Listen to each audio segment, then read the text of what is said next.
Hello everybody. Today we're going to be talking about resistivity. What is resistivity? Well, it sounds a lot like resistance, doesn't it? Resistivity is talking about how hard it is for electrons to flow through a particular material. So the resistance is how hard it actually is for the electrons to flow. But the resistivity is the property of the material itself.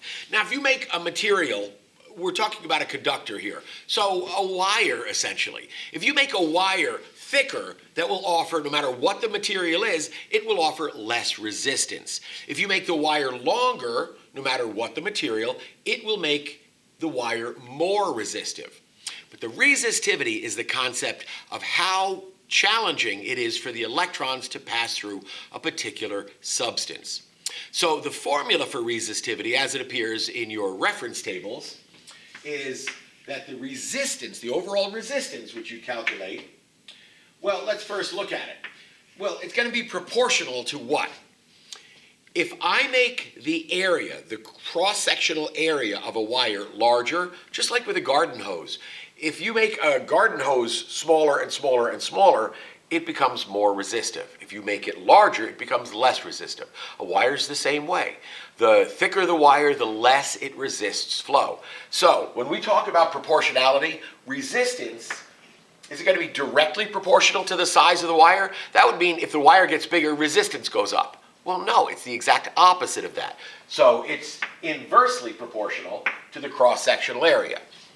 If I add on more sections of garden hose, that's friction all along those hoses, I would increase the resistance. Same thing with a wire. If I have a longer piece of wire, it's going to resist current flow more. So it turns out resistance is directly proportional to the length of the wire. This makes sense, and I think you could probably figure that out all by yourselves.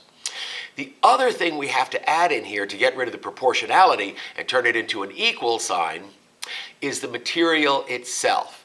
If we can define how challenging it is for electrons to pass through material, we have ourselves a complete physics equation. We like those. So we turn this into an equal sign by introducing the concept of rho. That's the Greek letter rho, as in your boat.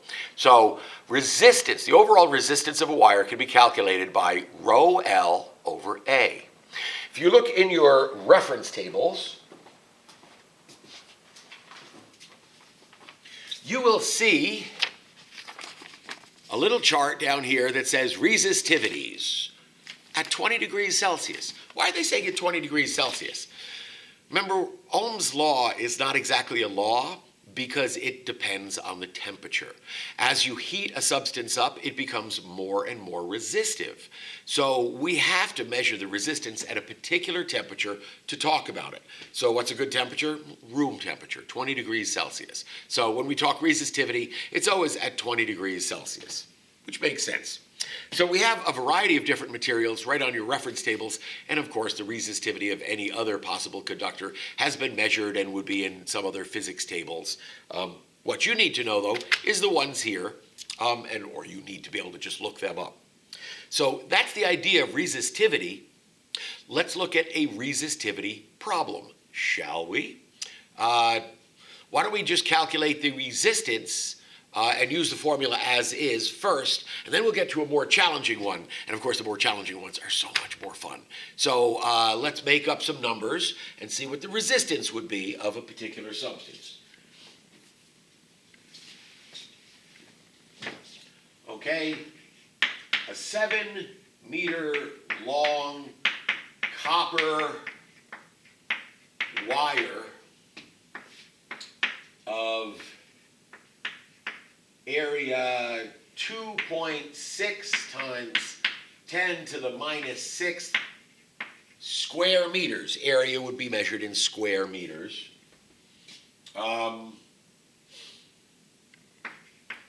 Has what resistance?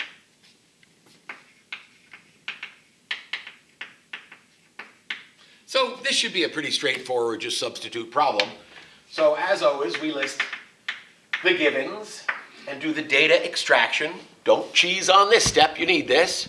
So what do we have? Well, the length is 7 meters. The area, now the area is not always going to be given. Sometimes you'll get the radius, and you'll have to calculate the area yourself. You'll have to remember that area formula when you're given a radius. Pi r squared, ring a bell? Okay. But in this case, you're actually given the area, so that couldn't be easier. 2.6 times 10 to the minus 6 meters squared.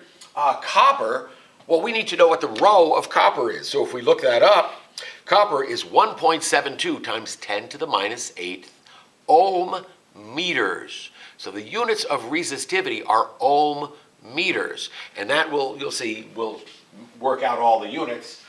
So rho equals 1.72 times 10 to the minus 8th ohm meters. As always, we are paying careful attention to the units, and we're looking for what the resistance is overall, so we have that down. We have all our givens now, so we can work with the formula. So the formula, R equals rho L over A. We don't even have to manipulate that, and then we could substitute and solve. S and S, remember to rewrite R equals rho L over A. That's just good form, okay? And we're looking for the resistance, so now we can substitute in. Please use parentheses on all these crazy long numbers. 1.72 times 10 to the minus 8th ohm meters times 7 meters long divided by 2.6 times 10 to the minus 6th square meters. Before we go forward, as always in physics problems, we check to see do the units work. If not, something's wrong. Okay, the meters squared will cancel both of these meters. My answer will be left in ohms. Is that how you want resistance? Sounds good to me. So let's work this then.